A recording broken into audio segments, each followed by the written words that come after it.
Hello, everybody. Welcome back to the Bad Bookers Wrestling Podcast. My name is Jake. SmackDown Live review. I'm actually doing one this week. That's amazing, isn't it? I said I was going to do it in my car if you watch the Raw review, but it's raining, so I thought I'd come inside and do it. SmackDown Live. It was all right. Once again, it wasn't amazing. It was a standard go-home show, surprisingly.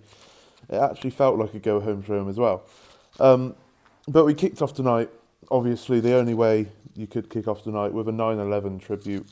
Obviously, 9/11, 17 years since the Twin Tower attacks. So they tolled the bell 11 times, I believe. So it was the only way to start SmackDown Live. No complaints. If you complain about it, you're a bit of a mong, aren't you? But we kicked off the night with a match between, if you're wondering why I'm bending down, it's because I've got all my notes on my laptop. I'm recording on my phone. So, yeah, that's why I'm really close to the camera every now and again, because I'm going down the list. But we kicked off the night with Jeff Hardy versus Shinsuke Nakamura. It was an alright match. It was about a 25-minute match, I think, 20-minute match. Jeff Hardy did a promo beforehand, just talking his usual nonsense about him and Randy Orton going in Hell in a Cell. Pretty standard stuff.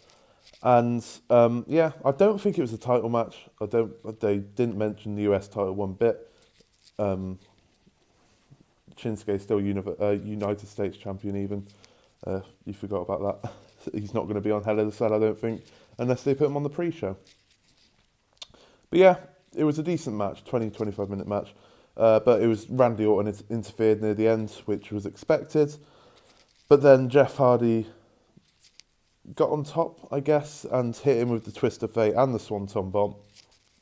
So that almost guarantees that Randy is going to win on Sunday at Hell in a Cell, which I think is the only realistic winner you can have, considering Randy Orton's just had the recent heel turn, which everyone wanted.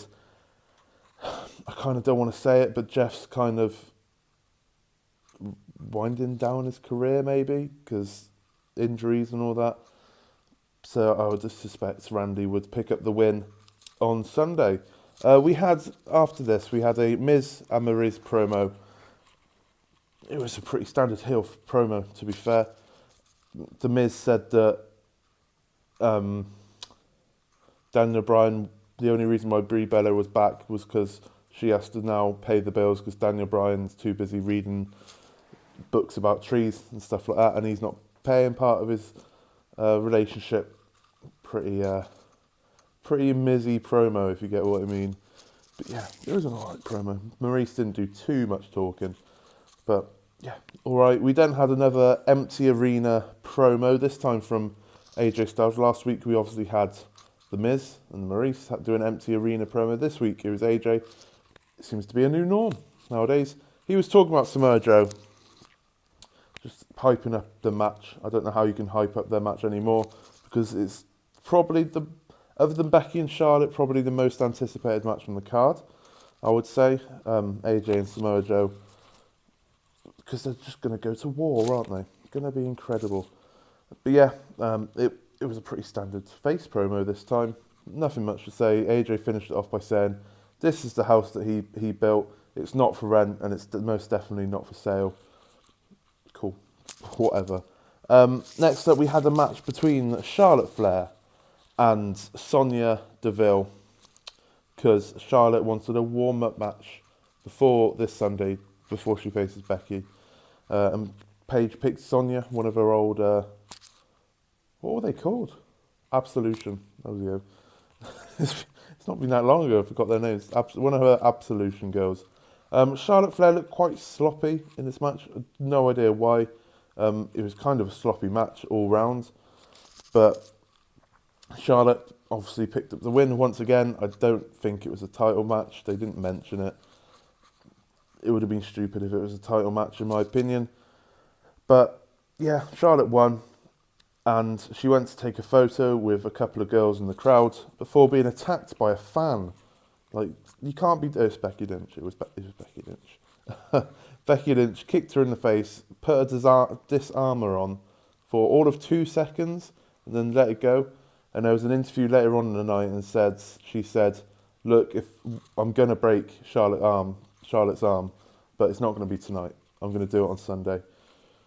So it kind of like it looks like that Becky's got the upper hand, but after that promo, it's a bit like, okay, she's gonna break Charlotte's arm. She said it. She's gonna break her arm. She's gonna win. I don't know what to do. But yeah, builds up Charlotte and Becky a lot more. I don't know why this isn't in Hell in a Cell, to be fair, but I have my reasonings. But I'm not gonna release my predictions just quite yet, just in case one of the other lads is watching. I'm not going to release my predictions for that match just yet. Next up, we had Samoa Joe's poetry class, even by the looks of it. He had a book called Night Night AJ by Samoa Joe. It was a nice little poem, to be fair. Everything rhymed. It was lovely. I can't remember any of it. I just remembered it rhymed. So yeah, it was a decent promo from Samoa Joe. It always is, even if he's reading a poem. It's fantastic. But yeah, moving on swiftly on from that. It was a good promo, but I just don't remember anything from it. Next up, we had the number one contenders match for the tag team titles between The Bar and Rusev Day. The Bar looked like they were going to win. Sheamus went for the bro kick, but Aiden English, who wasn't the legal man, pushed Rusev out the way, who was the legal man, took the bro kick. Sheamus kicked him out the ring, and Rusev matched a kick out of nowhere. 1, 2, 3. Hell in a Cell is going to be New Day versus Rusev Day for the tag team titles. This is an interesting one because everyone knows I'm a massive Rusev Day fan. Who isn't? I love Aiden English as well. But you just can't see New Day dropping the title so soon after winning it. So I'm happy for Rusev Day. I'm happy they're getting another title shot. It's probably going to be New Day, isn't it? Next up, we had a match between Almas and R-Truth. It was a very short match. It probably wasn't even 5 minutes, if I remember rightly. But Almas won the match via holding the tights after a roll-up, which R-Truth and Carmella were not very happy with. Not very happy with.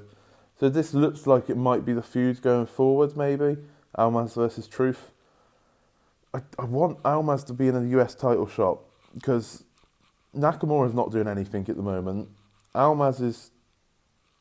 Even if you put Almas and Truth in a US title shot, why not? Why the hell not? Just have a triple threat. Give Almas the title. That's all I want. That's all I want. And then we had the much anticipated main event, if you will. Brie Bella versus Maryse. 10 minutes this match had. And you're probably wondering that's going to be full of bots. 2 moves. They did 2 moves before a DQ finish after... the Miz and Maryse wanted to walk away. They kind of quit the match, and Charles Robinson didn't call the match. Naughty, naughty. Got to the top of the ramp. Brie Bella dragged Maryse down, kind of smacked her head against... Maryse smacked her hands against the apron. She wasn't trying to make it look like she was actually getting hit in the head. And threw her into the ring. I can't remember if the Miz distracted Brie. I think he did. And then Maryse hit a super kick. And then quickly it turned into Brie putting a yes lock on Maryse before Miz dragging Brie Bella out the ring for a DQ finish. So 3 moves between them. Great main event. The Miz and Daniel Bryan had a little fight off, and it ended up with The Miz, with Daniel Bryan even, and Brie Bella standing tall at the end of the night. Which should mean that The Miz wins. The Miz and Maryse win on Sunday. But I don't know. This is a match that I cannot call. I don't know which way it's going to go. To be fair, let me just get the predictions up on my laptop. or the matches at least, there's 8 matches on the card, and there's only a couple, maybe 3, that I think, yeah, definite, this is who's going to win. The rest of them, I'm really not too sure. I have no clue. But that was SmackDown Live. I'm just looking at the predictions now, like Charlotte, Becky. Not 100% sure what my prediction is going to be there. Dolph Drew versus Seth and Dean. Don't know. Just guesswork. Daniel Bryan, the mixed match, tag match. No clue. Roman, Braun. No idea. And stick AJ versus Samoa there. I've got my reasonings why I picked who I picked, but it could go either way. The rest of them, like Ronda, should demolish Alexa Bliss. I can't see the New Day losing the title so quickly, and Randy Orton should beat Jeff Hardy. So it's going to be interesting. Hell in a Cell is going to be interesting. They're going to add pre-show matches because there's 8 matches there, and I don't think any of them could really go on the pre-show. The only one you could really stick on the pre-show is maybe the mixed match, tag match, but you're not going to stick Daniel Bryan and The Miz on the pre-show, are you? You're not going to have Randy Orton and Jeff Hardy on the pre-show because it's a Hell in a Cell match. The Raw Tag Team Championship, definitely not because they're all main event guys. New Day, Rusev Day, can't see it. Rousey, definitely not. Charlotte, Becky, definitely not. And then both main titles, 100% not. So they're going to, maybe R-Truth is going to get a match against Almas at Hell in a Cell. And I can't think of anyone else that would get a match. Maybe Asuka, Naomi versus the Iconics or something like that on the pre-show. But yeah, that was SmackDown Live. Like I said, it was a decent episode. It was a decent go-home show. Nothing special, but it ticked everything on very nicely. Very nicely. I have been Jack. If you liked this SmackDown Live review, please leave a thumbs up on the video. Press subscribe if you're new around here or you haven't done so already. And I shall see you this Sunday for Hell in a Cell. We've got much more wrestling to come. We've also got 205 Live, which is happening right now. I'm going to watch it after I've finished up this review. NXT and the Mae Young Classic tomorrow. And then Hell in a Cell on Sunday. A lot of wrestling to look forward to, especially NXT and the Mae Young, because they were fantastic last week. But yeah, like, subscribe, and I shall see you again Sunday for Hell in a Cell. Thank you very much for watching.